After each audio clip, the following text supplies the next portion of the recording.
Welcome to BC study circle. పోటీ పరీక్షల preparation కోసం సైంటిఫిక్ మెథడ్స్ని చూస్తున్నాం.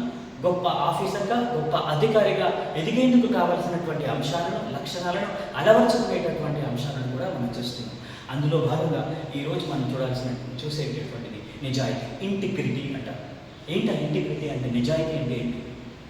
ఎవ్వరూ చూడనప్పుడు కూడా మనము నిజాయితీగా అంటే ఖచ్చితంగా ఆ నియమాలను పాటించడం.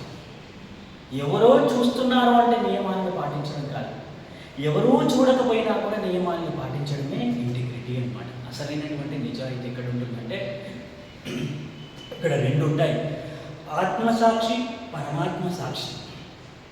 ఆత్మసాక్షి ఎంత ముఖ్యమైనదో పరమాత్మ సాక్షి కూడా అంతే ముఖ్యమైనది. అంటే ఇక్కడ ఎవరూ లేకపోతే నేను తప్పు చేయొచ్చు, ఎవరైనా ఉంటే మాత్రమే నేను సరిగ్గా ఉంటాను అంటే మీరు సరిగ్గా లేరని అర్థం.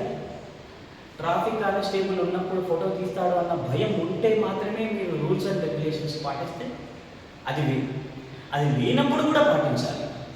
సో ఇక్కడ ఏంటంటే నిజాయితీ అనేటటువంటిది ఏ సమయంలోనైనా, ఏ పరిస్థితుల్లో అయినా కూడా మీకంటూ కొన్ని రూల్స్, రెగ్యులేషన్స్, పద్ధతులు పాటించడాన్ని ఇంటిగ్రిటీ అంటారనమాట.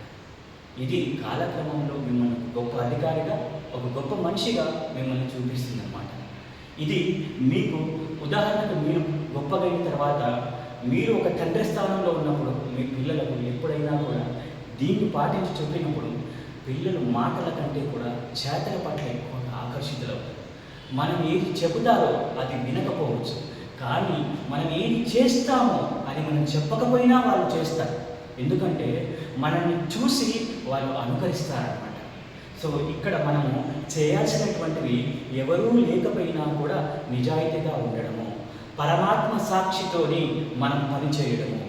ఇది మీరు సామాన్యమైనటువంటి ఉద్యోగమైనా కావచ్చు, ఐఏఎస్, ఐపీఎస్ లాంటి ఉన్నత ఉద్యోగం కావచ్చు, ఏ స్థాయిలో ఉన్నా, ఏ సమయంలో ఉన్నా, ఏ ప్రదేశంలో ఉన్నా, ఎటువంటి పరిస్థితుల్లో ఉన్నా, మీరు కష్టకాలంలో ఉన్నా, మీరు సుఖమైనటువంటి పరిస్థితుల్లో ఉన్నా కూడా నిజాయితీని మీరు ఏమాత్రం వదులుకోకుండా పనిచేశారంటే తప్పకుండా ప్రపంచం మిమ్మల్ని గుర్తిస్తుంది, మీకు చేతులెచ్చి జోడించి నమస్కారం పెట్టి గౌరవిస్తుంది. సో ఆ స్థానానికి మీరు ఎదగాలంటే ఈ విషయాన్ని మీ జీవితంలో భాగం చేసుకోండి. గొప్ప వ్యక్తిగా, గొప్ప మనీషిగా గుర్తింపు పొందండి. Wish you all the very best.